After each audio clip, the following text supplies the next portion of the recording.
Le journal Imboneza News organise ce jeudi le 10 avril 2025 à Bujumbura un café de presse pour revoir le métier du journalisme au quotidien. L'expert en la matière, Jacques Boukourou, était au rendez-vous pour apporter une pierre à l'édifice. Dans son exposé, il a rappelé aux professionnels des médias qu'ils ont un mandat du public pour lequel ils doivent objectivement et impartialement informer. Cela n'est possible que lorsque le journaliste dans l'exercice de son métier, accepte de travailler pour le respect des règles de déontologie professionnelle au sacrifice de la volonté le plus souvent malveillante des géants économiques pris pour des bailleurs. C'est pour cette raison que le journaliste est impérativement recommandé à l'analyse des faits et événements, vecteurs de l'information, à la lecture entre les lignes des sources, à la vérification et au traitement minutieux avant la diffusion ou la publication de l'information pour éviter qu'il ne soit vexé dans des lacunes informatives au concret de la désinformation, mésinformation et malinformation, a-t-il ajouté. Une attitude de ce genre doit être une marque journalistique, notamment dans des temps forts comme celui des élections qui est au lever du soleil au Burundi, a-t-il martelé. L'expert Jacques Boukourou demande aux journalistes burundais d'être passionnés du métier et particulièrement attentifs dans l'exercice de ce dernier.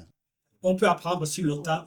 L'important, c'est avoir de la passion pour le journalisme, mais aussi l'important, c'est de comprendre les missions du journaliste. Et le journaliste, c'est un guide de la société qui donne une bonne information à la société pour qu'elle se forge son propre bien-être.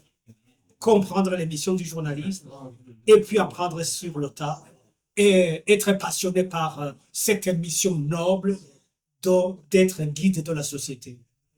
D'être guide de la société. Plus qu'hier, les journalistes burundais, à l'approche des élections, et pendant qu'au niveau de la région, il y a des violences, le journaliste burundais, il doit beaucoup plus qu'hier être plus attentif. Attentif au contenu qu'il doit diffuser. Parce qu'avec le fake news, il y a la désinformation.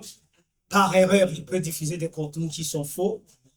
Par volonté, il peut aussi diffuser des informations basées sur de fausses informations sur des faits qui ne sont pas réels, dans l'intention de nuire. Ça, c'est de la désinformation. La mésinformation, c'est quand il diffuse l'information par la méconnaissance des faits. Mais il y a aussi la malinformation, qui se base sur des faits réels, mais sans aucun intérêt public au niveau du contenu qu'il diffuse. Donc, beaucoup plus qu'hier, le journaliste burundais doit être attentif. C'est vrai, il doit y avoir de l'instantanéité au niveau de la diffusion de l'information, mais une instantanéité qui n'exonère pas le journaliste burundais de la rigueur au niveau de la vérification des faits.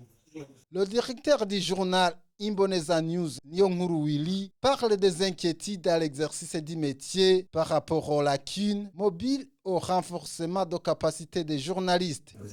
Nous avons organisé cette formation dans le cadre de revoir le journalisme, le métier au quotidien. Aujourd'hui, nous avons appris ce que le consultant a appelé la désinformation, les informations ou l'information malveillante. Dans tout ça, notre objectif, c'est de pouvoir aider nos confrères. Ce que nous avons organisé à notre média, d'autres journalistes pourront le faire. C'est un signe de solidarité. Pour mener le métier au bon port, les journalistes sont recommandés d'être solidaires alors que les partenaires au premier rang desquels le gouvernement sont appelés à porter soutien aux œuvres médiatiques. Notons que le journal Imboneza News a l'habitude d'organiser les séances de ce genre.